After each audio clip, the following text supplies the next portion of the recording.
আমার আল্লাহ স্পষ্ট করে জানিয়ে দিলেন, ইয়া আইয়ুহাল্লাযীনা আমানু, হে বিশ্বাসী বান্দা বান্দিরা, ইত্তাকুল্লাহা হাক্কা তুকাতি, তোমরা আমি আল্লাহকে ভয় করার মতো ভয় করো।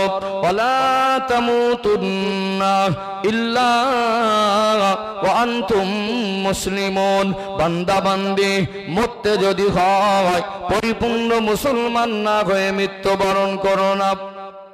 ও ভাইজানেরা, সোনার মানিক যুবকেরা, আব্বারা মায়েরা, ভালো করে খেয়াল করুন, আল্লাহর কথাগুলো একটু গুরুত্ব সহকারে শুনুন, বোঝার চেষ্টা করুন।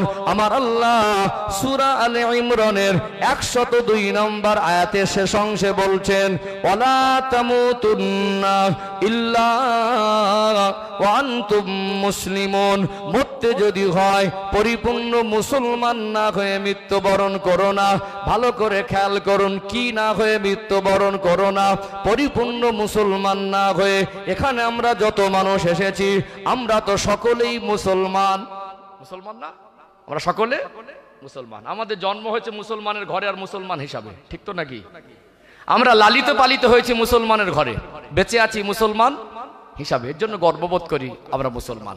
আর মরতে চাই মুসলমান হিসাবে। আল্লাহর কাছে দোয়া করে, আল্লাহ মরণের সময় যেন ইমানের কলেমা নসিব হয়, এই দোয়া করি কি করি না?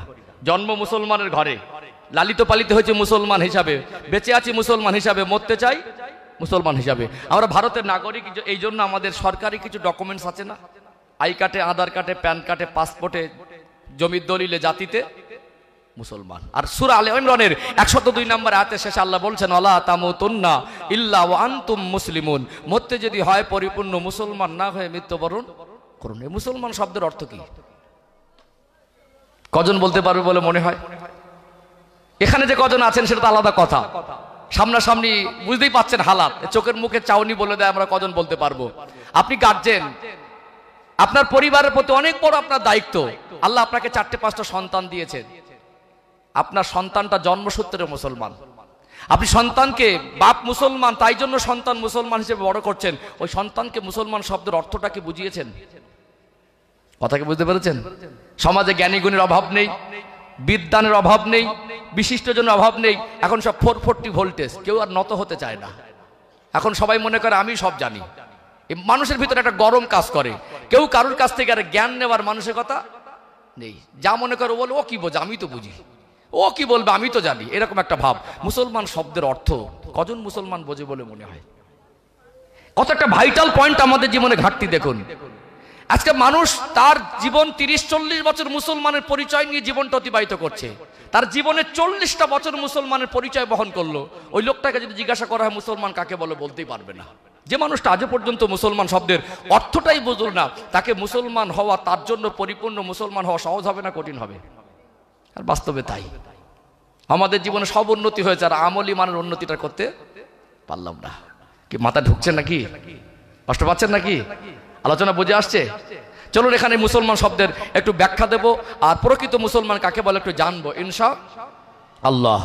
ও ভাইজানেরা, সোনার মানিক যুবকেরা, আব্বারা মায়েরা, আল্লাহ পাক যেমন কোরআনুল কারীমে বললেন, ওয়ালা তামুতুন্না ইল্লা ওয়া আনতুম মুসলিমুন, মরতে যদি হয় পরিপূর্ণ মুসলমান না হয়ে মৃত্যুবরণ করো না। এখানে মুসলমান শব্দের অর্থ যেমন জানতে হবে, পরিপূর্ণ মুসলমান হতে গেলে কি করা দরকার সেটা আমাদের জানা দরকার আছে না নেই? একটু আপনাদের ব্যাখ্যা দেই। মুসলমান শব্দের অর্থ হলো স্বইচ্ছায় আত্মসমর্পণকারী। খুব ভালো করে খেয়াল করুন, আমরা কালেমা পড়েছি, লা ইলাহা ইল্লাল্লাহ, আল্লাহ পাক ছাড়ার কোনো উপাস্য নাই। কোন রব, কোন আল্লাহ, যিনি তামাম কুল কায়নাতকে সৃষ্টি করেছেন, যিনি আমাকে আপনাকে দুনিয়ায় পাঠিয়েছেন, তিনি আমাকে আপনাকে এই দুনিয়া থেকে ডেকে নেবেন। এই দুনিয়ায় তিনি যেমন পাঠিয়েছেন, আমার আল্লাহ ডাকলে সব কিছু ছেড়ে আল্লাহর ডাকে সাড়া দিয়ে চলে যেতে হবে কি হবে না? গাড়ি বাড়ি বিবি বাচ্চা, মাল সম্পদ, চাকরি ডিগ্রি, দুনিয়ার মালামাল যা কিছু আমার মনে হয় চোখ বন্ধ হয়ে গেলে আমার বলে আর তেমন কাউকে পাওয়া যাবে না। ও ভাইরা বাবাজিরা, আমার আল্লাহ যখন ডাকবে রাজা বাদশা নেতা মন্ত্রী হুজুর হাজি মাস্তান লিডার যেই হন না কেন, আল্লাহর ডাক ফিরিয়ে দেওয়ার ক্ষমতা পৃথিবীর কোনো শক্তির নেই। কোন রবকে আল্লাহ বলে মেনেছি? যিনি তামাম কুল কায়নাতের স্রষ্টা, যিনি আমাকে আপনাকে দুনিয়ায় পাঠিয়েছেন, যিনি আমার আপনার মওত দেবেন, যিনি আমাকে আপনাকে এই জীবনের হিসাব নেওয়ার জন্য বিচার দিবসে হাসরের ময়দানে ওঠাবেন, জানার কাছে জীবন জিন্দেগির হিসাবটা তিল তিল করে বুঝে দিতে হবে। সেই আল্লাহকে রব বলে মেনেছি কি মানি নাই? আল্লাহকে আল্লাহ বলে মেনেছি মনে, আমি নিজে আল্লাহর কাছে, আমার রবের কাছে, আমার সৃষ্টিকর্তার কাছে আমি আত্মসমর্পণ করে দিয়েছি। দেখবেন আমরা মানুষ আল্লাহ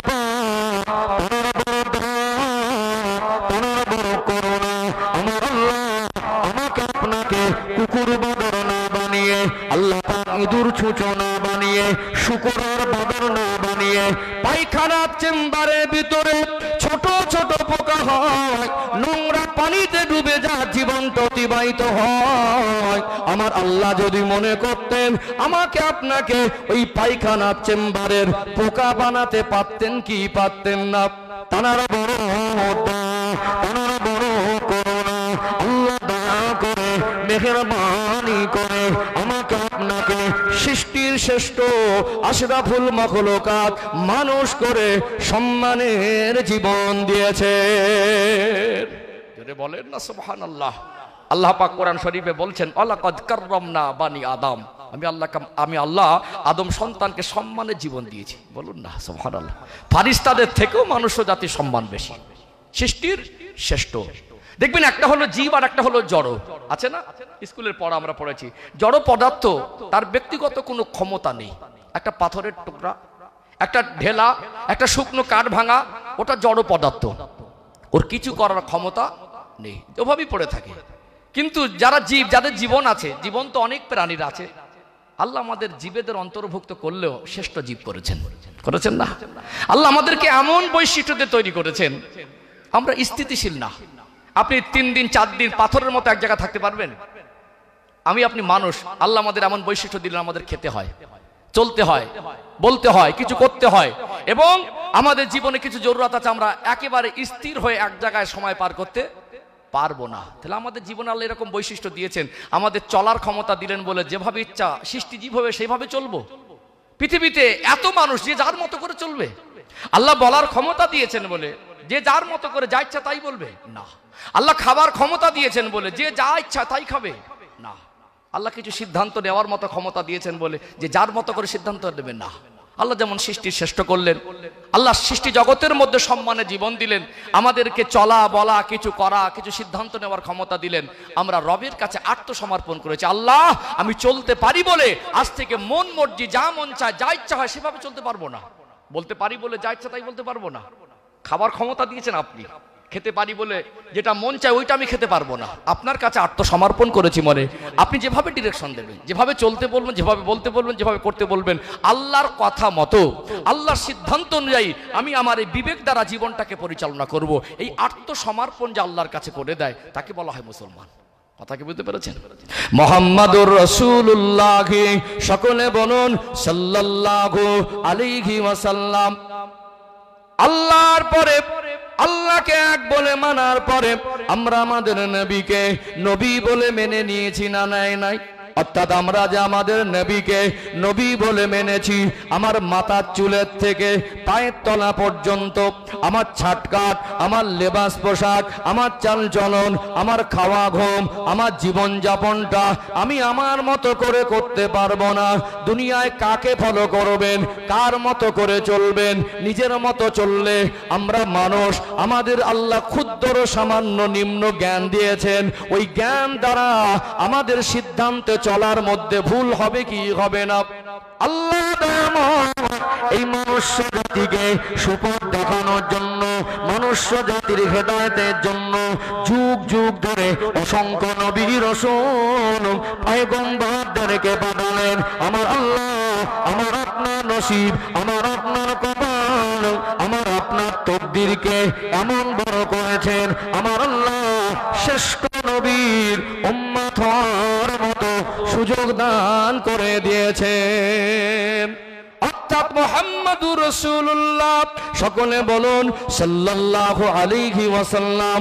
আমরা সেই নবীকে নবী বলে মেনেছি, মনে আমাদের আদর্শ হবে রাসূল পাকের আদর্শের মতো, আমাদের ঘুমটা হবে নবীর মতো, খাওয়াটা হবে নবীর মতো, চলাটা হবে নবীর মতো, জীবন যাপনটা হবে নবীর মতো, চাল চলনটা হবে রাসূলুল্লাহর আদর্শের মতো, ছাটকাটটা হবে আমার নবীর আদর্শের মতো, লেবাস পোশাকটা হবে আমার নবী লেবাস পোশাকের মতো।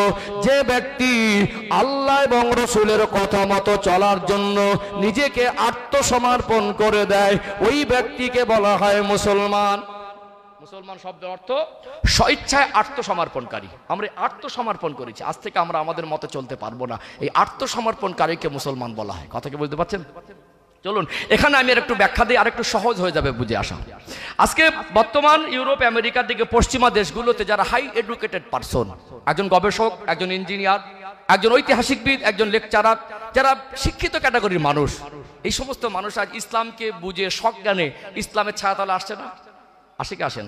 আসছে। বিভিন্ন সোশ্যাল মিডিয়ার মাধ্যমে আমরা দেখছি, খবর পাচ্ছি দেশ বিদেশের। এক্ষুনি উদাহরণস্বরূপ বলছি বোঝানোর জন্য, প্রকৃত মুসলমানটাকে এটা বোঝানোর জন্য বলছি। আজকে যদি এক্ষুনি একজন 50 বছর বয়স্ক শিক্ষিত মানুষ, একজন গবেষক বা একজন সাহিত্যিক বা একজন লেকচারার, এরকম ক্যাটাগরির মানুষ, যদি এখানে একজন দার্শনিক, এরকম ক্যাটাগরির মানুষ আমাদের কাছে 50 বছর বয়স লোকটা যদি স্বেচ্ছায় কলেমা পড়ে আমাদের সামনে, আমরা আজ থেকে তাকে কি বলবো? মুসলমান বলবো তো? মুসলমান বলবো না? তাহলে এই যে 50 বছর তার জীবন অতিবাহিত হয়েছে, ইসলামের ভিতরে তিনি ছিলেন না, তিনি ইসলামের মধ্যে আবদ্ধ সবেমাত্র হয়েছেন। তাহলে 50 বছর যে অতিবাহিত হয়েছে তার জীবন ইসলামের শরিয়াত বলে কিছু ছিল? সে তো তার মতো করে জীবনযাপন করেছে। এখন লোকটা কলেমা পড়ে শুধু মুসলমান হলো, 2 মাস আপনাদের এই গ্রামে বসবাস করছে, 2 মাসের ভিতরে তার ভিতরে কোনো জাররা পরিবর্তন আপনি দেখলেন না। 2 মাসের ভিতরে একদিন উজু করিনি, একক তো নামাজ পড়িনি, আগে যা করতে এখন তাই করে, তার ভিতরে না কোনো আদর্শের মধ্যে পরিবর্তন বা চেঞ্জ, কথাবার্তার আদর্শ পরিবর্তনের চেঞ্জ, বা খাওয়া দাওয়া আদর্শ বা পরিবর্তনের কোনো চেঞ্জ দেখা যায়নি। আগে মদ খেতে এখন তাই খায়, বোঝানোর জন্য বলছি। আগে সুদ খেতে আগে তাই খায়, আগে তার ভিতরে যেমন ছিল এখন তেমন, শুধুমাত্র কলেমা পড়েছে। 2 মাস পরে তার নামে সমালোচনা হবে বলে মনে হয়? কম হবে না বেশি হবে? এক একজন এক এক রকম মন্তব্য করবে। কি বলবে? লোকটা আমাদের ধোকা দিচ্ছে। কেউ কেউ বলবে শুধু কলেমা পড়েছে, লোকটা মুসলমান হয়নি। কেউ কেউ বলবে ওকে মুসলমান বলাই যাবে না। কত রকম মন্তব্য হবে, হবে কি হবে না? তাহলে যে লোকটা আজকে আমাদের কাছে কলেমা পড়ে মুসলমান হওয়ার পরে তার ভিতরে যদি ইসলামিক আদর্শ আমাদের চোখে না আসে, ইসলামিক কর্মকাণ্ড আমাদের চোখে না আসে, আল্লাহ এবং রসুলের কথা মতো জীবন অতিবাহিত না করে, আমরাই তাকে বলবো লোকটা মুসলমান মন থেকে হয়নি। কেউ বলবো কে মুসলমান বলা যাবে না। এটা উদাহরণস্বরূপ বলছিলাম। বাস্তবে যেটা আজকে যারা ইসলামের মধ্যে আসছে তাদের 50 বছরের চলার অভ্যাসটাকে তারা সহজে বাদ দিয়ে দিচ্ছে, নতুন করে এমন ভাবে পথ চলা শুরু করছে, তাদের ঈমান এত মজবুত, তাদের অন্তরে আল্লাহ এবং রসুলের মহব্বতটা এত বেশি, তারা এমন ভাবে আল্লাহ এবং রসুলের কাছে আত্মসমর্পণ করে দিয়েছে, 50 বছরের চলার অভ্যাসটা বাদ দিয়ে তারা ফজরের ওয়াক্তে উঠতে তাদের অসুবিধা হয় না। যারা নবমুসলিম দেখবেন তাদের ঈমান আর তাদের পরিবর্তনের ভিতরে এমন একটা মাধুর্য আছে, এমন একটা ত্যাগ আছে তাদের ভিতরে, এবং পরিবর্তনের ভিতরে তাদের এতটা মানে পরিবর্তন দেখা দিচ্ছে, তাদের সপরিবারে যখন বেরোয় বেপর্দায় কাউকে দেখা যায় না। একবেলা অনাহারে থাকলেও হারাম জিনিস তারা ভক্ষণ করে না। তাহলে আমরা এই মানুষটা যদি পরিবর্তন না দেখে আমরা বলতাম মুসলমান না। কিন্তু আজকে আমরা লোকের সমালোচনা করে নিজের আত্মসমালোচনা করতে ভুলে গেছি। একটা আমাদের কওম, আমার ভাই, আমার বাবা, আমার মামা, আমার ভাগনা, আমার প্রতিবেশী, আমার ভাইপো, এরা আমাদের গ্রামের মানুষ। একটা মানুষ এমনও আছে 2 মাসের ভিতরে এক ওয়াক্ত নামাজ পড়ি না, আছে না নেই? 2 মাসের ভিতরে তার জীবনে একটা সুন্নাতের আমল করতে দেখা যায়নি, আছে না নেই? 2 মাসের ভিতরে তার কথাবার্তা চালচলনের ভিতরে নবীর আদর্শ কিছুই দেখা যায়নি, আছে না নেই? তাহলে এই মানুষটা যদি কলেমা পড়ে মুসলমান হওয়ার পরে যেভাবে আমরা চলছি, এইভাবে যদি কেউ চলে, আমরা তাকে মুসলমান বলতাম না। কিন্তু আমরা যে কাজগুলো করছি, আমরা তো সবটা ইসলামের পরিপন্থী কাজ করছি। আদিও কি আমাদের কর্ম বলে দিয়ে আমরা মুসলমান হতে পেরেছি? আই কার্ডে মুসলমান, আধার কার্ডে মুসলমান, প্যান কার্ডে মুসলমান, জমির দলিলে মুসলমান, বাপ মুসলমান তাই মুসলমান, দাদু হাজি তাই আমি হাজির ঘরের সন্তান মুসলমান। আমার দাদু আলেম ছিল বিখ্যাত, তাই আমি মুসলমান। আমার বাপ অনেক ইসলামিক স্কলার ছিল, তাই আমি মুসলমান। আমার ভিতরে যদি আদর্শিক দিক থেকে আমি মুসলমানের মতো আদর্শবান হতে না পারি, আমি আমার জীবনকে আল্লাহ এবং রসুলের কাছে আত্মসমর্পণ করতে না পারি, আমার কর্মজীবনে যদি ইসলামের আলো বাস্তবায়ন করতে না পারি, আমার ওই সার্টিফিকেট দিয়ে কবরের হাসরে ছাড় পাওয়া যাবে না, আল্লাহ পাকের দরবারে মুসলমান হিসেবে গণ্য হওয়া যাবে না। আল্লাহর কথাগুলো গভীরভাবে বুঝলে মানুষের অন্তর হৃদয় যত কঠিন হোক, আল্লাহ পাকের কোরআনুল কারীমের একটা স্পেশাল পাওয়ার, কঠিন হৃদয়ের কঠোর হৃদয়ের মানুষের অন্তরটাকে আমার আল্লাহ বিগলিত করে দেন। বলুন সুবহানাল্লাহ। আল্লাহর কথা কত ভারী, কত ওয়েট, কত গুরুত্ব। আল্লাহ ফের বলছেন ওয়ালা তামুতুন্না ইল্লা ওয়া আনতুম মুসলিমুন, মরতে যদি হয় পরিপূর্ণ মুসলমান না হয়ে মৃত্যুবরণ করো না। তার মানে আমরা মুখে খাতা কলমে সরকারি ডকুমেন্টসে জন্মসূত্রে মুসলমানের দাবিদার হলেও আমরা আমাদের কর্মজীবনকে মুসলমানের মতো করতে পারিনি, এটা আল্লাহর পছন্দের নয়। আমি মাঝে মাঝে উদাহরণ দেই, আমি গুজরাটে পড়াশোনা করেছি। আমার পড়াশোনার শেষটা হয়েছে জামিয়া জাকারিয়া গুজরাট, বড় একটা শিক্ষা প্রতিষ্ঠানে, ভালো শিক্ষা প্রতিষ্ঠান। এখন ওখান থেকে আমাকে একটা সার্টিফিকেট প্রদান করা হয়েছে। আমি আমার দৃষ্টিকোণ থেকে বলি সার্টিফিকেটটা আলেম নয়। আমি একটা ভালো বড় জামা পরেছি, মাথায় টুপি পরেছি, এই টুপি আর জামাটা আলেম নয়। কথা কি বুঝতে পেরেছেন?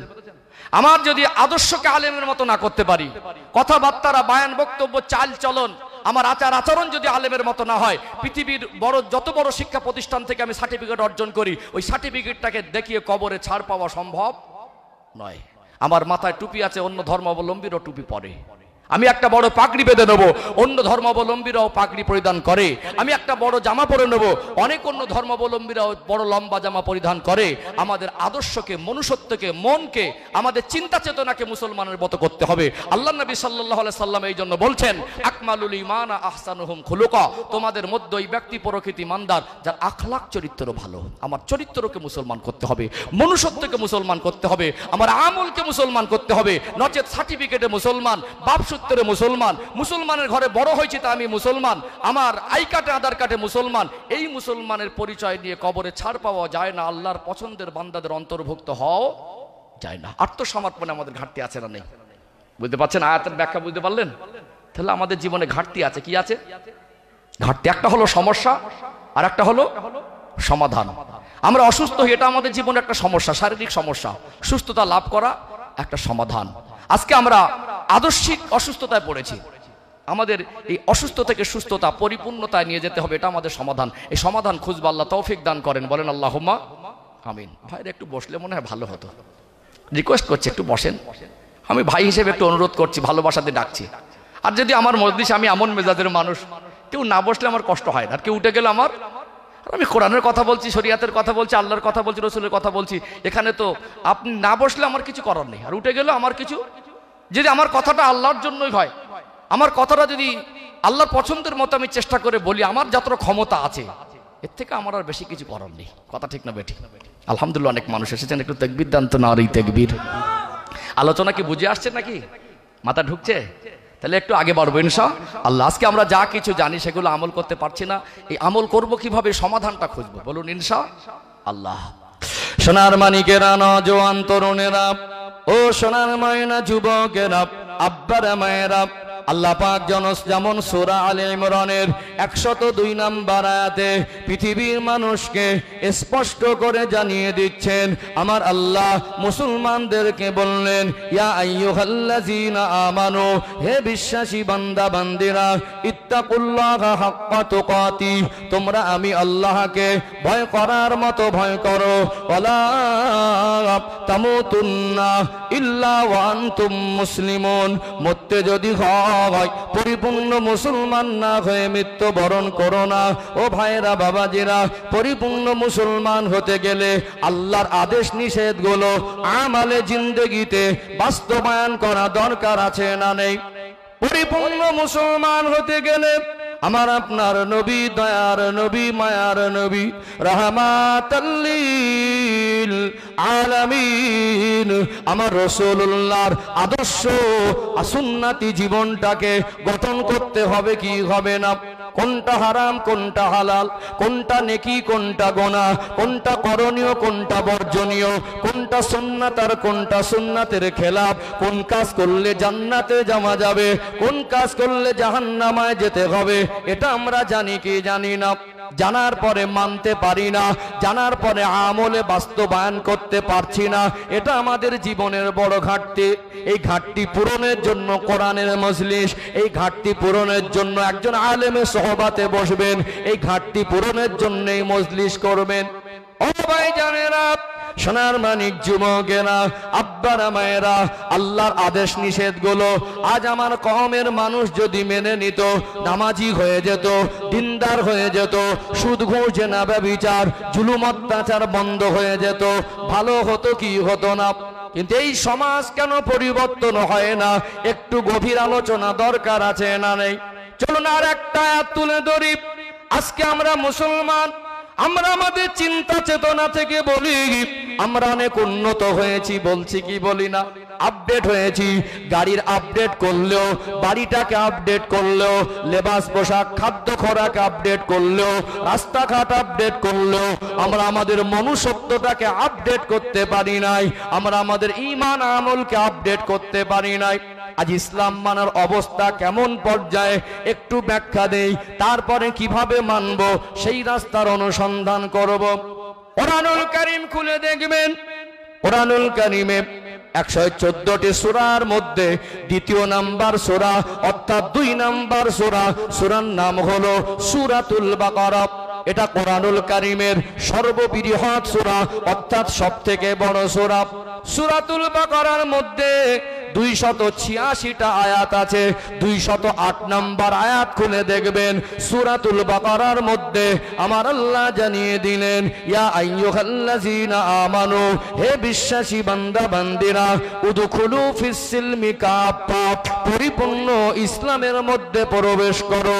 ওয়ালা তাত্তাবিউ খুতুওয়াতিশ শাইতান, শয়তানের পদাঙ্ক অনুসরণ করো না। ইন্নাহু লাকুম আদুউম মুবিন, নিশ্চিত রূপে সে তোমাদের চরম দুশমন। আজকে আমার আল্লাহ আমাকে আপনাকে এক আয়াতে যেমন বলছেন পরিপূর্ণ মুসলমান না হয়ে মৃত্যুবরণ করো না, অপর আয়াতে আমার আল্লাহ বলছেন পরিপূর্ণ ইসলামের মধ্যে প্রবেশ করো। এখানে যেমন অনেক মানুষ আছেন, অনেকে শিক্ষিত মানুষ বলেন যে নিজেকে জ্ঞানী আর বিদ্বান মনে করতে পারে, আমার কথায় আপনারা অনেকে একমত হতে বাধ্য। এখনো পর্যন্ত আমার মনে হয় আমার কওমের মানুষ 50%-এরও বেশি, 60 থেকে 70, কোন কোন এলাকায় 80% মুসলমান। মুসলমান শব্দের অর্থ বোঝে না। আমরা ইসলাম ধর্মাবলম্বী হয়ে অনেকে ইসলামটা কি এখনো বুঝি নাই। ও ভাইয়েরা, বাবাজিরা, আমার আল্লাহ সূরাতুল বাকারার 208 নাম্বার আয়াতে বলছেন, উদখুলু ফিস সিলমি কাফা, পরিপূর্ণ রূপে ইসলামের মধ্যে প্রবেশ করো। এই ইসলামটা কি আমাদের জানা দরকার আছে না নেই? আছে না? ইসলাম কি যদি বুঝতে না পারি, মুসলমানকে এটা যদি বুঝতে না পারি, তাহলে আমরা পরিপূর্ণ ইসলামের মধ্যে যেতে পারবো না, আর পরিপূর্ণ মুসলমান হওয়া আমাদের জন্য সহজ হতেও পারে না। অনেকে মনে করেন আজকে আমরা ভারতবর্ষের মানুষ, তো বিভিন্ন ভাষাভাষীর মানুষ, বিভিন্ন ধর্মাবলম্বীর বসবাস আছে না? এখানে অনেকে মনে করেন যে ইসলাম ধর্মের বয়স 1400 বছর। নিউজ চ্যানেলে যারা ইসলাম ধর্মের সম্পর্কে না জেনে এরকম মন্তব্য করে, আর আমার কওমের মানুষে ইসলাম ধর্মাবলম্বী হয়ে এটাকে অনেকে মেনে নেয় যে ইসলামের বয়স হয়তো 1400 বছর, এরকম মনে করে। কিন্তু মনে রাখবেন, পৃথিবীর জমিনে ইসলাম সেই দিন থেকে এসেছে যেদিন থেকে মনুষ্য জাতি এসেছে। কথা কি বুঝতে পেরেছেন? আল্লাহ পাক সর্বপ্রথম দুজন মানুষকে দুনিয়ায় পাঠালেন। এই দুজন মানুষ ছিলেন মনুষ্য জাতির আদি পিতা এবং আদি মাতা। তথাপিও আল্লাহ পাক যে সর্বপ্রথম মানুষের যাকে সৃষ্টি করলেন, তাকে আল্লাহ নবী করলেন, নবুয়াতের দরজা দিলেন। অর্থাৎ তিনি নবীও ছিলেন, সাধারণ মানুষ ছিলেন না। অর্থাৎ তিনি যে মুসলমান ছিলেন, সেই মুসলমানের ভিতরে কোনো ঘাটতি ছিল না। সর্বপ্রথম পৃথিবীতে দুজন মানুষের আগমন ঘটে, আর ওই দুজনই ছিল মুসলমান, আর তাদের জীবনে ছিল ইসলাম। বলুন সুবহানাল্লাহ। আজকে বাংলার পরিবেশে আমরা দেখি আমাদের জাতি ধর্ম বর্ণ নির্বিশেষে এক শ্রেণীর শিক্ষিত মানুষ, আমরা সম্প্রীতি ভ্রাতৃত্ব চাইলেও আরেক শ্রেণীর মানুষ এই সম্প্রীতি নষ্ট করার জন্য কুচক্রান্ত করে বেড়াচ্ছে না, বেড়ায় না। সোশ্যাল মিডিয়া দেখবেন মানুষের মগজে ঢুকিয়ে দেওয়া হচ্ছে হিন্দু আর মুসলমান, মন্দির আর মসজিদ, ধর্মের রাজনীতি। আমি রাজনীতির নেতা নয়, রাজনীতির কথা বলি না, আজকেও বলবো না, কারণ এটা রাজনীতির মঞ্চ নয়, রাজনীতির বক্তব্যের প্ল্যাটফর্মও নয়। এখানে দিনের বাণী পৌঁছানো, মানুষকে ইসলাম বোঝানো, শরিয়াত বোঝানো, মানুষকে আল্লাহমুখী করা, মানুষকে ইসলাম মানার জন্য উদ্বুদ্ধ উৎসাহিত করা, এটা একজন আলেমের কাজ। কথা কি বুঝতে পেরেছেন? তারপরে বলি, আমি মনে করি আমার দেশের দুশ্মন অন্য কোনো বিদেশের কোনো শক্তি নয়, আমার দেশের দুশ্মন অন্য কোনো রাষ্ট্রের শক্তি দিয়ে আমার দেশের দুশ্মন আমি মনে করছি না। বর্তমান আমার দেশের সব থেকে বড় দুশ্মন হলো আমার দেশের এক শ্রেণীর পাঁচাটা মিডিয়া আর এক শ্রেণীর দেড় বেটারি মার্কা মানুষ, যারা সমাজের এই সম্প্রীতিটাকে নষ্ট করার জন্য উঠে পড়ে লেগেছে। কথা ঠিক না বেঠিক? দেখবেন বিভিন্ন মানে চক্রান্ত করে মানুষের ভিতরে ডিভাইড তৈরি করা হচ্ছে। একজন মুসলমানকে ডেকে আনা হচ্ছে, একজন হিন্দুকে ডেকে আনা হচ্ছে, দুজনের মধ্যে নিউজ চ্যানেলের নিউজ রুমের মধ্যে ঝগড়া লাগিয়ে দেওয়া হচ্ছে। হিন্দু ধর্মটা পুরাতন না মুসলমান ধর্মটা পুরাতন, ইসলাম ধর্ম পুরাতন না হিন্দুটা পুরাতন, দুজনের মধ্যে বিতর্ক হচ্ছে। কেন বিতর্কে আনছেন? আমি এখান থেকে আপনাকে সাজেস্ট করব, যে সমস্ত ব্যক্তিদের ইসলাম সম্পর্কে জ্ঞান নেই তারা যেন নিউজ চ্যানেলে কথা বলতে না যায়। কথা ঠিক না বেঠিক? আপনার মুখ থেকে একটা কথা বার করে নেওয়ার জন্য বিভিন্ন রকম চক্রান্ত করছে। আপনি ইসলাম সম্পর্কে বোঝেন না, কেন আপনি সেখানে কথা বলতে যাচ্ছেন? এই বিতর্কের জায়গায় আমরা আনবো না। ধর্ম তার ব্যক্তি স্বাধীনতা, আমার দেশ আমাকে রাইট দিয়েছে, আমার সংবিধান আমাকে অধিকার দিয়েছে, আমি আমার ধর্ম আমি ব্যক্তি স্বাধীনতায় মেনে চলবো। ধর্ম আমার একান্ত নিজের ব্যক্তিগত স্বাধীনতা, তার ধর্ম সে মেনে চলবে।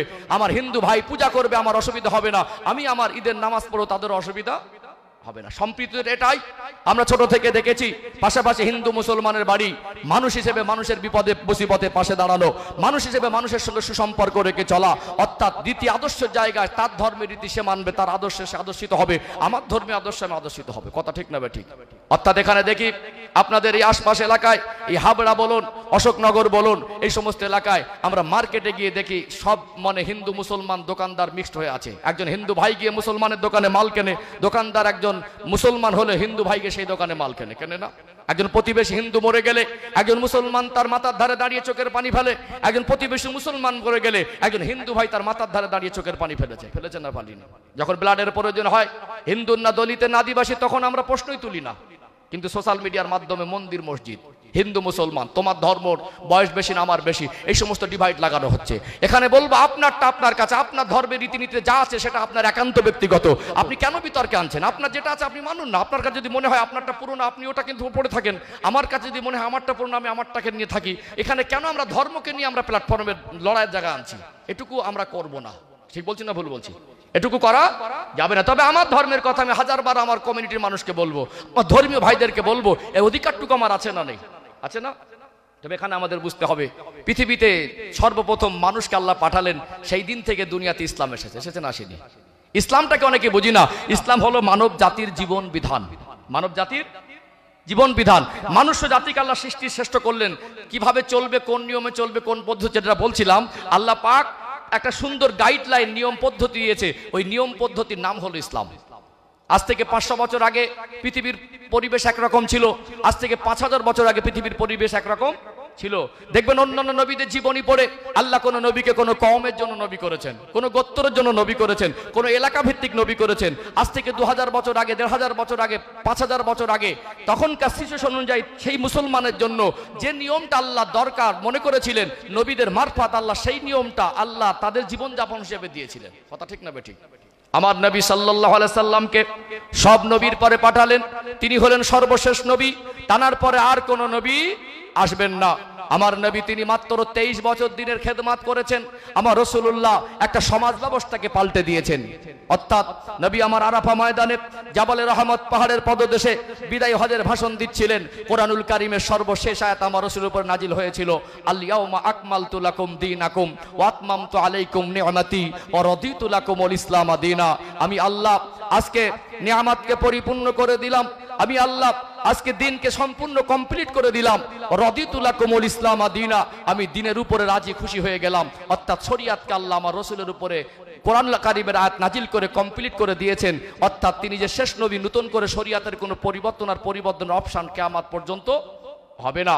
অর্থাৎ আমাদের জন্য যে ইসলাম শরীয়ত এসেছে, আমার রাসূলের উপর আল্লাহ কোরআনুল কারীমের আয়াত নাজিল করেছেন, আমার নবীকে দিয়ে আল্লাহ ইসলামের শরীয়ত মানুষ জাতির জীবন যাপনের নিয়ম পদ্ধতি দিয়েছেন। এই নিয়ম পদ্ধতির নাম হলো ইসলাম। কথা ঠিক না বেঠিক?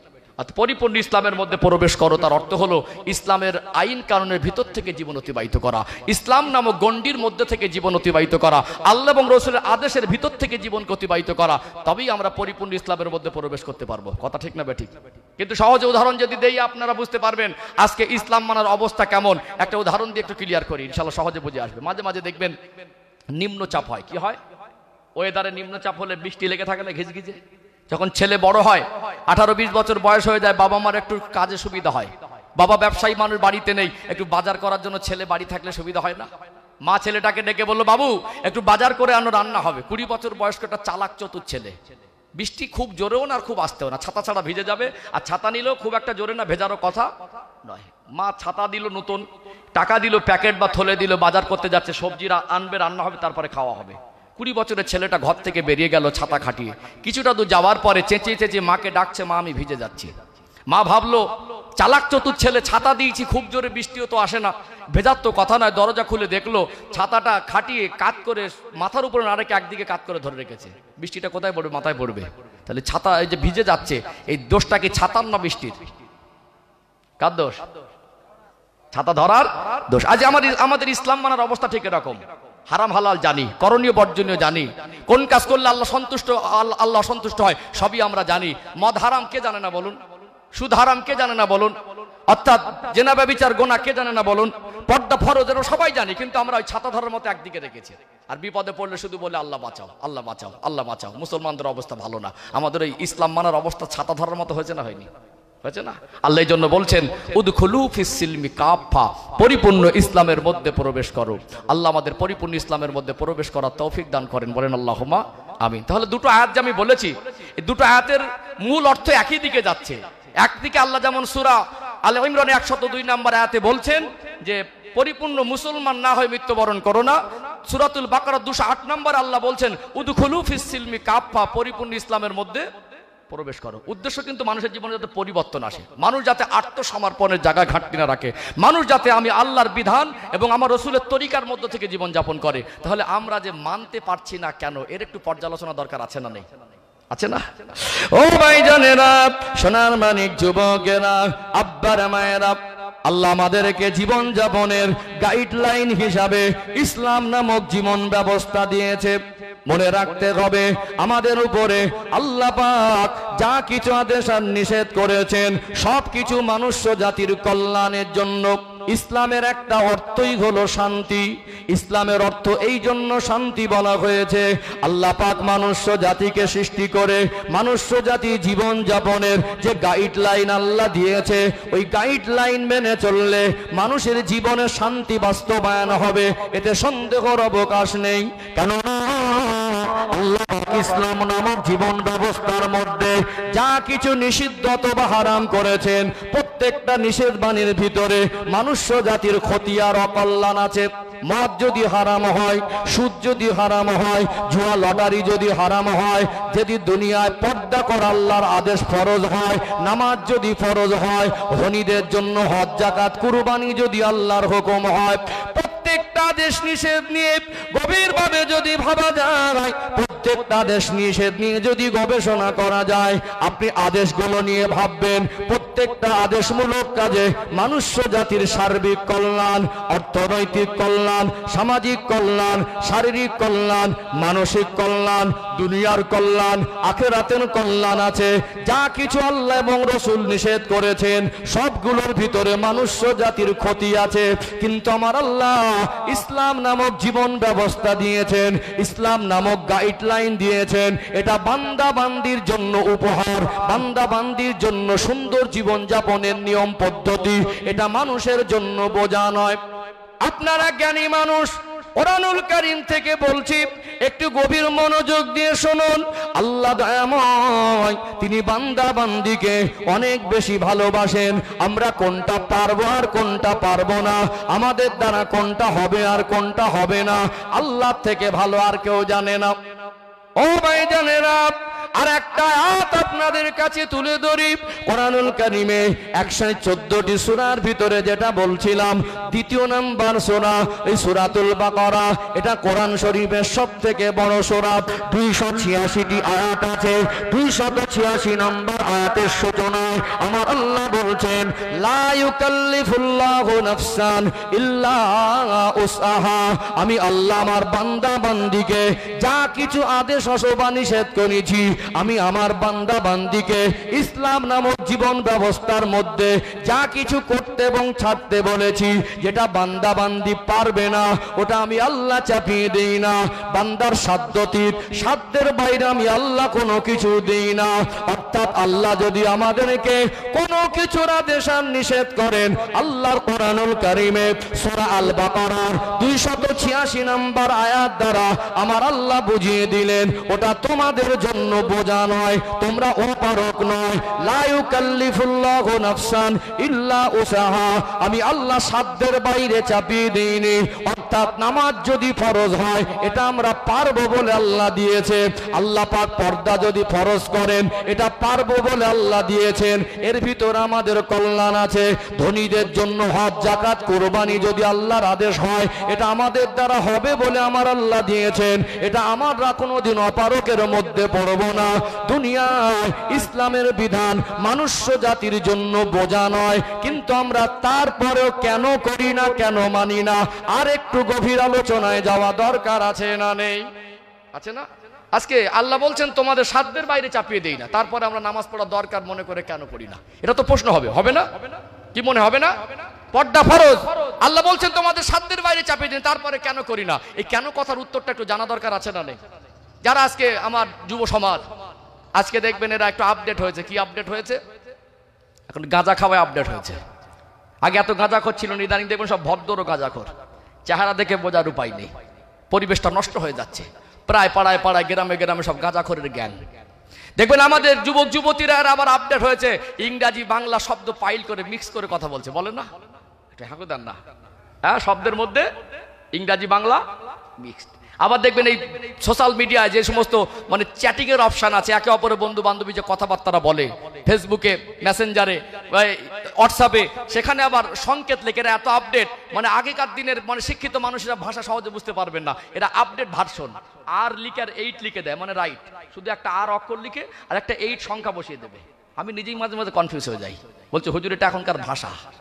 যুবক যুবতীরা যেমন আপডেট হয়েছে, ইদানিং আল্লাহ দুটো পয়সা দিয়েছে। আগে ছিল একটু মদ খেত হাঁড়ি আর বাংলা খেত, এখন আবার ইংলিশ চালাচ্ছে। আপডেট হয়নি? এখন একটা মদখোরকে, এটা আমার ভাই, ওটা আমার কওমের মানুষ, ওটা আমাদের একটা সন্তান, ওই ছেলেটা আজকে ইসলামের বাইরে চলে গেল। ওই ছেলেটা আজকে ইসলাম নামে মেনে আছে, ভিতরে ইসলামের অংশ 10% আমরা ঢোকাতে পারি না। ওকে বুকে লাথি মেরে না সরিয়ে দিয়ে, ওর সমালোচনা না করে, ওকে বদনাম না করে, ওর হাত ধরে বুকে টেনে কজন আমরা ইসলামের কথা বলে বুঝিয়েছি?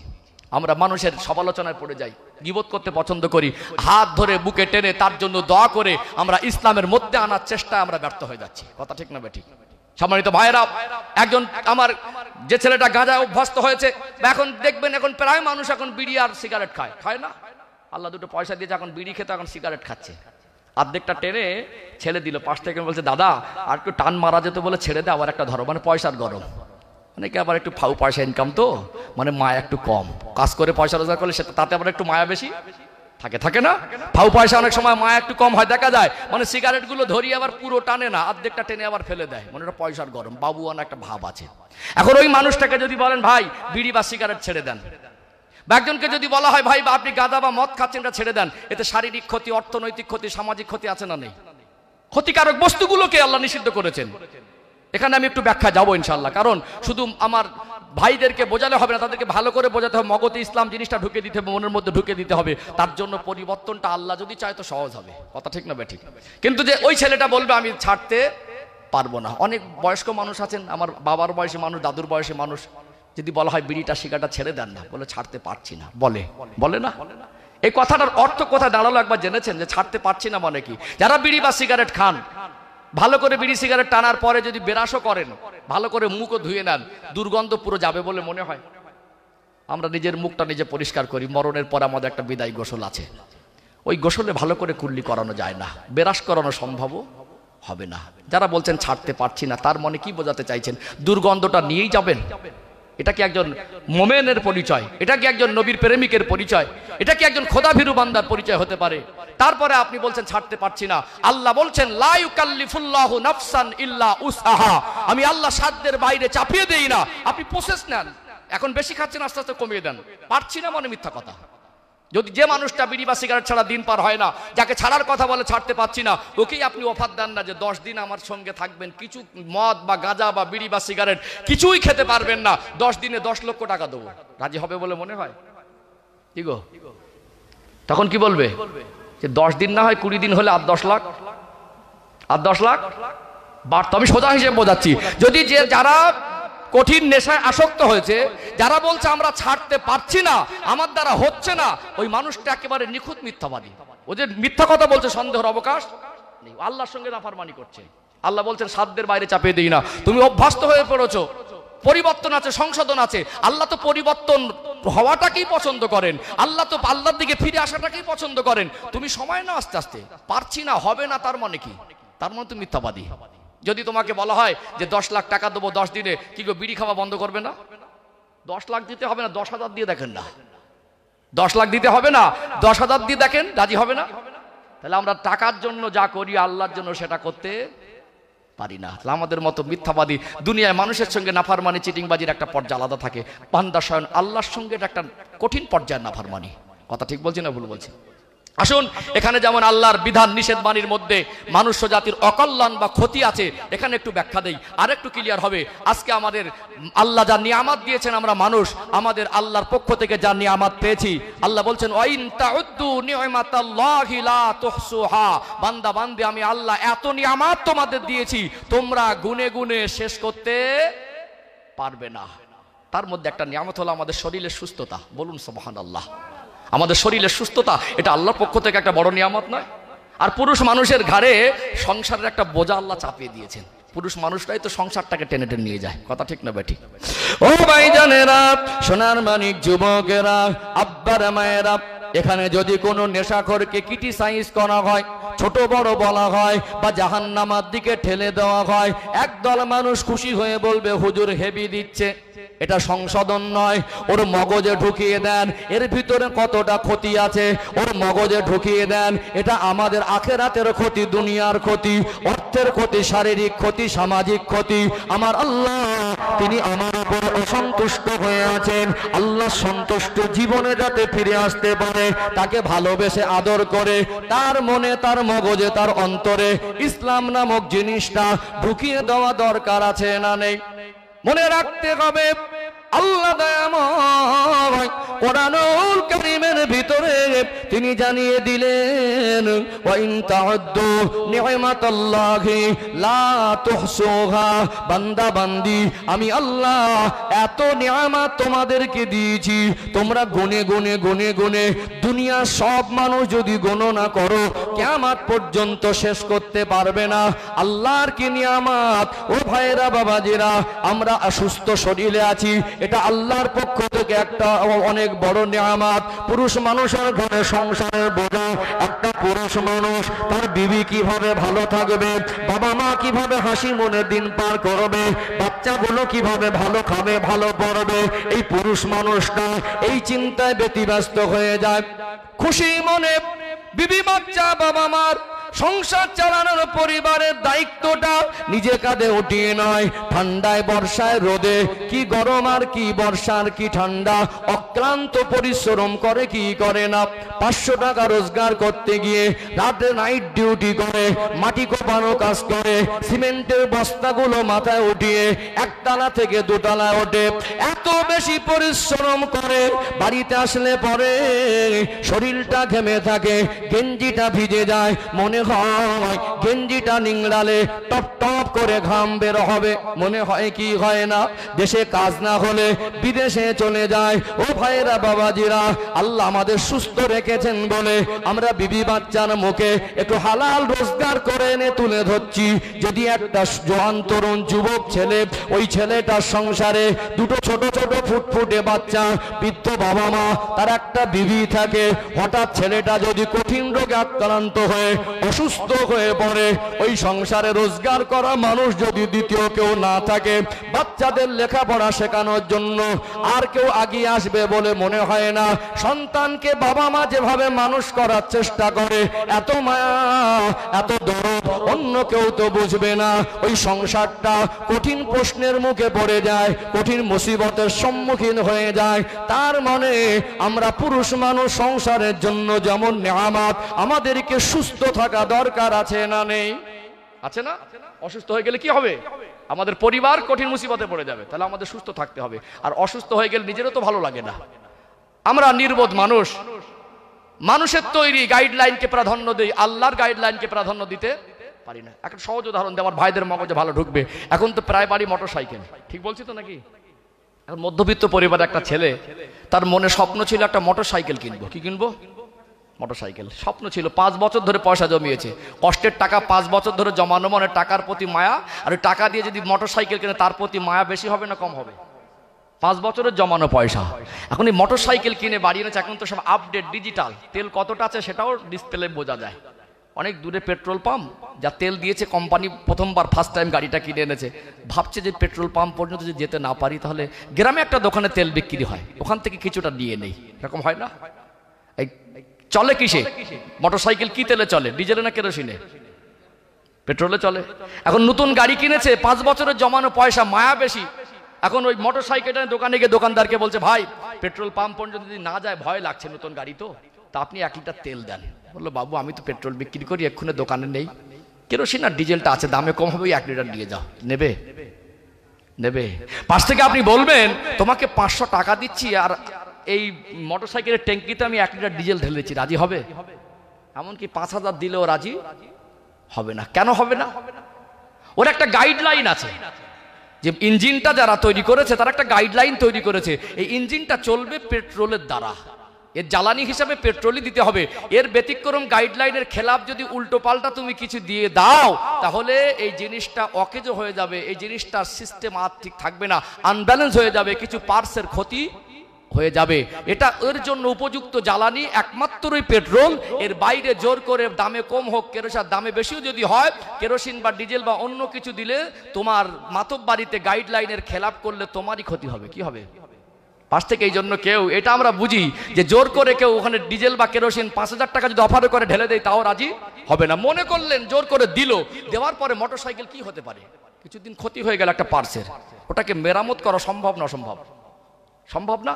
ওর যে পার্স, ওটাকে মার্কেটে পাওয়া যায়। তাহলে আমরা মোটর সাইকেলকে ভালো রাখার জন্য তার গাইডলাইন বুঝলাম। পৃথিবীতে যা কিছু আল্লাহ হারাম বলে ঘোষণা করেছেন কোরআনুল কারিমে, ইসলামিক জীবন ব্যবস্থার মধ্যে, ইসলাম নামক গাইডলাইনের মধ্যে, এগুলো আমাদের জন্য মানুষ জাতির মধ্যে খাদ্যর ক্যাটাগরির মধ্যেই পড়ে না। কি বললাম? মদ যদি হারাম হয়, আর গাঁজা যদি হারাম হয়, বা আপনার মনে যে কোনো কঠিন নেশার দ্রব্য সেটা যদি হারাম হয়, ওই হারাম জিনিসটা আমাদের খাদ্যের ক্যাটাগরিতেই পড়ে না। যেটা আমরা আমাদের শরীরের জন্য যেটা খাদ্য নয়, আল্লাহর গাইডলাইনে ওটা খাদ্যের তালিকার মধ্যেই পড়ে না। সেগুলো পয়সা দিয়ে জোর করে কিনে এনে আমরা যেটা আমাদের শরীরের মধ্যে জোর করে ঢোকাচ্ছি। কিছুদিন পরে লিভার ড্যামেজ হবে, কিছুদিন পরে ব্লাড ক্যান্সার হবে, কিছুদিন পরে হার্ট ব্লক হবে, কিছুদিন পরে ফুসফুসে গিয়ে ইফেক্ট করবে। আপনি সুস্থ সবল আছেন, হঠাৎ অসুস্থ হয়ে পড়বেন। যেগুলো আমাদের জন্য খাদ্য না। মোটর সাইকেলের যত্ন বুঝলাম, শরীরের সুস্থতা নিয়ামতের কদরটা আমরা বুঝলাম না। মোটর সাইকেলের গাইডলাইন ফলো করলাম, আল্লাহর দেওয়া গাইডলাইনকে আমরা সৃষ্টির শ্রেষ্ঠ জীব হয়েও আমরা সেটাকে প্রাধান্য দিলাম না। আমরা আমাদের কর্মের কারণে কিছু কিছু বিপদ ডেকে আনি, আর বিপদে পড়ে বলে আল্লাহ বাঁচাও। কথা কি বুঝতে পেরেছেন? অর্থাৎ আমার কওমেরকে, আমার ভাইকে, আমার কমিউনিটির মানুষকে বুঝিয়ে দিতে হবে আমরা শ্রেষ্ঠ ধর্মাবলম্বী, আমরা সম্মানী জাতি, মাথা উঁচু করে বেঁচে থাকা জাতি, আল্লাহর গাইডলাইন ফলো করে চলি।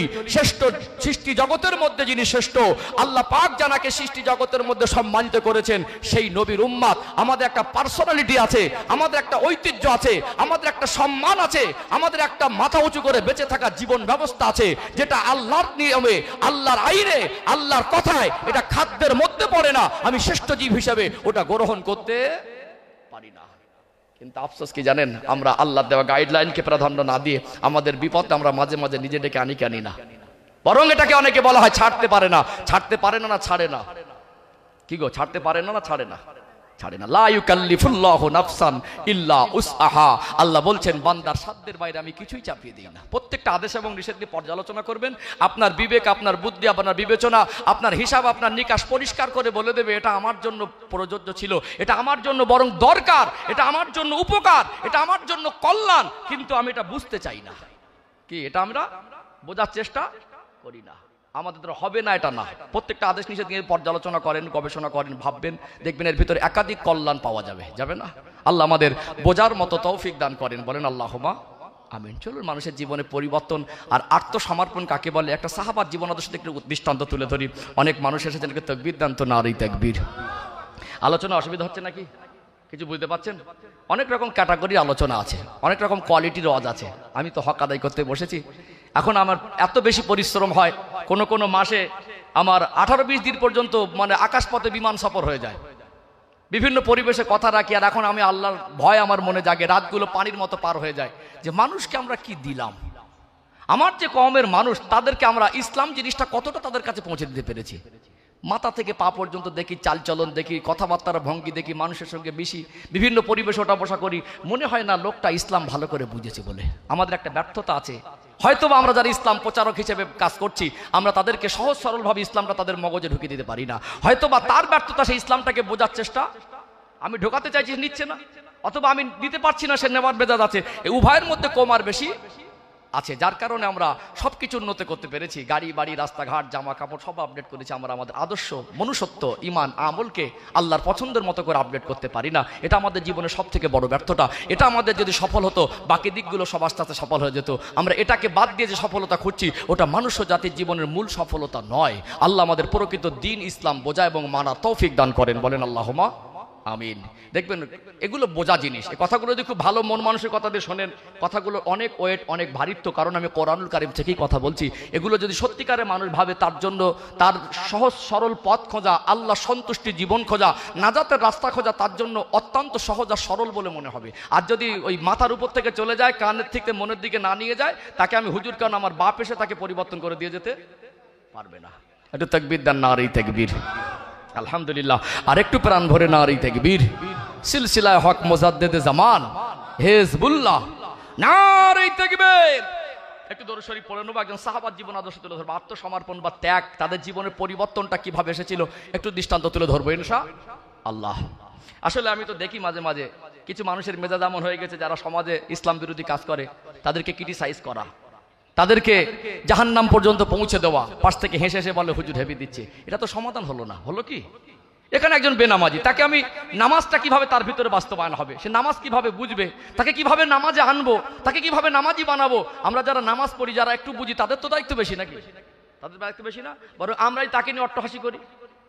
আমরা যদি তাকে জাহান্নামে পাঠাই দিতে যদি আনন্দ হই, আরে খারাপ কাজ করলে, শরিয়ত বিরোধী কাজ করলে জাহান্নামে যেতে হবে, ও জানে, আমি হুজুরও জানি। এখানে আপনি হয়তো মুখস্থ বিদ্যা জানেন, আলেমরা হয়তো শরিয়াতের কোনো দৃষ্টান্ত, রেফারেন্স, এটা দলিল ভিত্তিক তুলে দেবে, এটাই তো নাকি? পাশ থেকে আপনি আনন্দিত হলেন, আপনি খুশি হলেন, হুজুর হেবি দিচ্ছে, এটা তো সমাধান না। বরং ওকে বুকে টেনে, ওকে কাছে টেনে ওর ভিতরে ইসলাম ঢুকাতে হবে, ওকে বারবার দিনের কথা বলতে হবে, ওকে বুকে টেনে সাথে বন্ধু বানিয়ে ওকে নামাজের মধ্যে নিয়ে আসতে হবে। তবেই তো আমাদের কাজ। আমরা দায়িত্ব পালন করায় ব্যর্থ হয়েছি, আমরা তাদেরকে দূরে সরাতে ব্যস্ত হয়েছি। এগুলো আমাদের জীবনের নেগেটিভ দিক। আল্লাহ আমাদের বোঝার তৌফিক দান করেন। সম্মানিত ভাইরা, একটু দরুদ শরীফ পড়ে নেবো। দরুদ শরীফ না পড়লে মজলিসের হক আদায় হয় না, দরুদ শরীফ না পড়লে আল্লাহ রহমত বর্ষণও হয় না। দরুদ শরীফ পড়ে নিই ইনশাআল্লাহ। আমি আবার পরবর্তী আলোচনা যেখান থেকে শেষ করেছি, যেখান থেকে আমি ছেড়েছি এর আগে এই লাইন ধরে, রুট ধরে আগে বাড়বো ইনশাআল্লাহ। একটু মহব্বতে দরুদ শরীফ। আল্লাহুম্মা সাল্লি আলা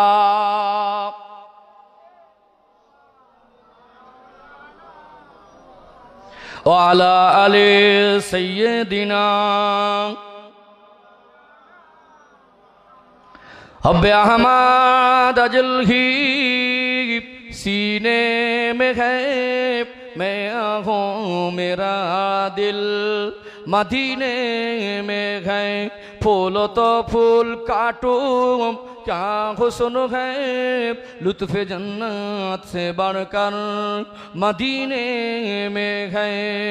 अल्लाहुम्मा सल्ली अला मौलाना मुहम्मद व अला आले सय्यिदिना। इन हवाओं से कह दो न आए इधर, मुझको खुशबू की कोई ज़रूरत नहीं, जिनके खुशबू से महका सारा जहां, वो खुशबू नबी के पसीने में है। अल्लाहुम्मा सल्ले अला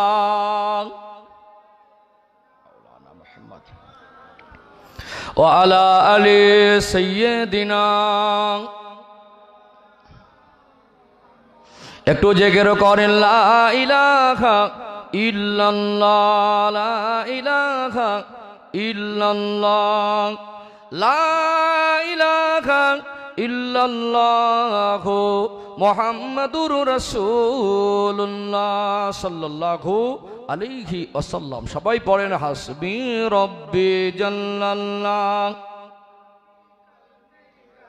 আরো মহব্বতে হাসবি রব্বি জাল্লাল্লাহ, মাফি কলবি গায়রুল্লাহ, নূর মুহাম্মদ সাল্লাল্লাহ, হক লা ইলাহা ইল্লাল্লাহ, লা ইলাহা ইল্লাল্লাহ, লা ইলাহা ইল্লাল্লাহ মুহাম্মাদুর রাসূলুল্লাহ। আল্লাহুম্মা সাল্লি আলা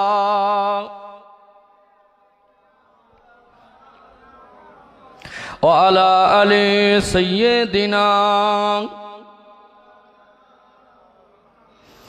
ও ভাইজানেরা, সোনার মানিক যুবকেরা, আব্বারা মায়েরা, আবারও মনে করিয়ে দেই আল্লাহ পাক সূরা আলে ইমরানের 102 নম্বর আয়াতের ভিতরে স্পষ্ট করে জানিয়ে দিলেন, ইয়া আইয়ুহাল্লাযীনা আমানু, হে বিশ্বাসী বান্দা বান্দিরা, ইত্তাকুল্লাহা হাক্কা তুকাতি, তোমরা আমি আল্লাহকে ভয় করার মতো ভয় করো, ওয়ালা তামুতুন্না ইল্লা ওয়া আনতুম মুসলিমুন, বান্দা বান্দি মরতে যদি হয় পরিপূর্ণ মুসলমান না হয়ে মৃত্যুবরণ করো না।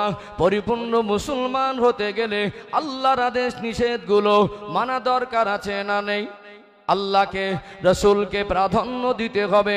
আমার আল্লাহ আমাকে যা আদেশ করেছেন, আমার নবী আমাকে যা আদেশ আর নিষেধ করেছেন, এগুলোর ভিতরে আমার কল্যাণ আর কামিয়াবি, দুনিয়ার কল্যাণ, কবরের কল্যাণ, আখিরাতে জীবনের কল্যাণ, চিরশাস্তির জায়গা জাহান্নাম থেকে মুক্তি পাওয়া, চিরশান্তির জায়গা জান্নাতের হকদার হয়ে যাওয়া, এটা হলো মানুষের জীবনের মূল সফলতা। বলুন সুবহানাল্লাহ। ও ভাইয়েরা, বাবাজিরা, দেখতে যেমনই হোক ওই মানুষটা টাকা পয়সা যতই বেশি থাক, যতই শিক্ষিত হোক, তার জীবন যাপনে, তার আমালে জিন্দেগিতে যদি আল্লাহ সন্তুষ্ট না হয়, আমাদেরকে আমার জীবন যাপনের ভিতর থেকে আমরা যদি আমাদের আল্লাহকে সন্তুষ্ট করতে না পারি, এই জীবনটা হলো ব্যর্থ জীবন। পরিবর্তন কাকে বলে? আল্লাহকে মানা কাকে বলে? আল্লাহর সন্তুষ্টির জীবন অর্জন কাকে বলে? সাহাবাদের থেকে শিক্ষা নেওয়া দরকার।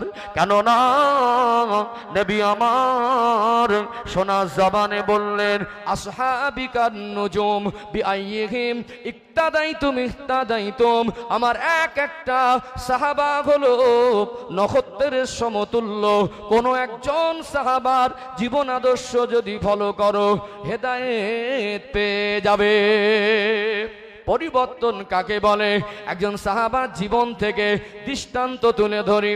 ও ভাইয়েরা, বাবাজিরা, আল্লাহ পাক আমার আপনার নবী, দয়ার নবী, মায়ার নবীকে 40 বছর বয়সে নবুয়ত দিলেন। নবী আমার প্রথম 3 বছর গোপন ইসলাম প্রচার করলেন। অল্প সংখ্যক কিছু মানুষ আমার নবীর হাতে হাত দিয়ে ঈমানের কলেমা পড়ে মুসলমান হয়ে গেলেন। 3 বছর প্রথম গোপনে গোপনে দিন প্রচারের প্ল্যাটফর্ম পার হয়ে গেল। আমার আল্লাহ ওহী করলেন, ওয়ানজির আশিরাতাকাল আকরাবিন, আমার হাবিব আর লুকিয়ে নয়, এবার আপনি প্রকাশ্যে দিন প্রচার করুন। আপনার যারা নিকটস্থ আত্মীয়, আপনি তাদেরকে তাদেরকে ভয় প্রদর্শন করুন। আল্লাহ নবী যেই দিন থেকে মক্কা জমিনে প্রকাশ্যে কলেমার বাণী প্রচার শুরু করেছিলেন, আল্লাহর নবীর দুশমন তৈরি হয়েছিল না হয় নাই? Abu Jahl, Abu Lahab, Utba, Shaiba, Rabia, Umayya ইবনে খালদ, এরা বড় বড় অর্থশালী নামকরা নেতা। এরা দেখলো ইসলাম নামক জীবন ব্যবস্থা যদি সমাজে কায়েম হয়ে যায়, যদি মানুষ জেনা ব্যভিচার বন্ধ হয়ে যায়, লুটে খাওয়া বন্ধ হয়ে যায়, নারীরা সম্মান পেয়ে যায়, সমাজে বিশৃঙ্খলা বন্ধ হয়ে যায়, সব যদি ইসলামের ছায়াতলে আশ্রয় নেয়, আমাদের নেতৃত্ব লুটে পুটে খাওয়ার অপশন থাকবে না। বিরোধী হয়ে গেল, ইসলামকে মিটিয়ে দেবার পরে কঠিন পরিকল্পনা শুরু করলো। যখন কোনো কাজের বিরোধী হবে, সমালোচনা হবে, ওই কথাটা সহজে মানুষের কাছে পৌঁছে যাবে কি যাবে না?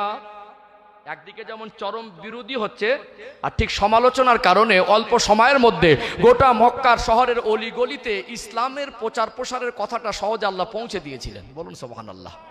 যেমন একদিকে কিছু মানুষ বিরোধী, অপরদিকে কিছু বিচক্ষণী মানুষ, তাদের মনে ইসলাম নামক জিনিস কি জানার আগ্রহ তৈরি হলো। এটা হলো স্বাভাবিক ব্যাপার। এত বিরোধী কেন হয়? যে মানুষটা তানার জীবনে কোনোদিন মিথ্যা কথা বলেন না, যে মানুষটা তানার কর্মের দ্বারা, কথার দ্বারা কোনো মানুষকে কোনোদিন অপমান করেন না, আঘাত দেন নাই, যে মানুষটাকে আমরা আল আমিন বলে ডাকি, যে মানুষটা আজকে দুনিয়ার কোনো মানুষকে ধোঁকা দেয় নাই, যাকে মিথ্যা কথা বলতে দেখা যায় না, এত নম্র ভদ্র আচরণের মানুষ, এত পবিত্র জীবনালা মানুষকে আমরা কোনোদিন চোখে দেখি না। ওই মানুষটার বিরুদ্ধে কেন হচ্ছে? তিনি কি এমন প্রচার করছেন?